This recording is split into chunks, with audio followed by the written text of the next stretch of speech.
asalaamaaleykum daraat leen jàmm ci Xarala Academy ginnaaw bi ñu gisee vidéo naka la ñuy créer vidéo naka la ñuy modifier ay vidéo naka la ñuy jëlee vidéo def ko animation tey nag ñi ngi ñëw ci wan leen image ndax application bi du ci vidéo rek la yem am na tamit boo bëggee modifier image comme léegi mën nga ñëw di recorder nga bës mu modifier l'image nga bës fii comme ma jël fii benn image exemple comme fii comme image bi nii boo ko bëggoon modifier naka ngay def am na modifier kii mosaïque comme léegi par exemple boo bëggoon fii nii mu bañ a feeñ mën nga def nii ndax yenn saa yi mën nga jël image jàmbur wala nga jël benn son jàmbur wala tamit nga jël photo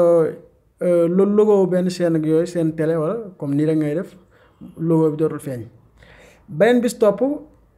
mooy recadrer mën nga cadrer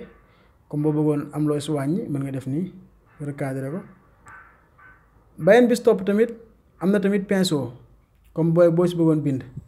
comme lii mën nga bind fii voilà boo bëggee tamit li nga defoon yëpp delluwaat à zéro mën nga ñëw fii réinstaller réinitialiser nga delluwaat à zéro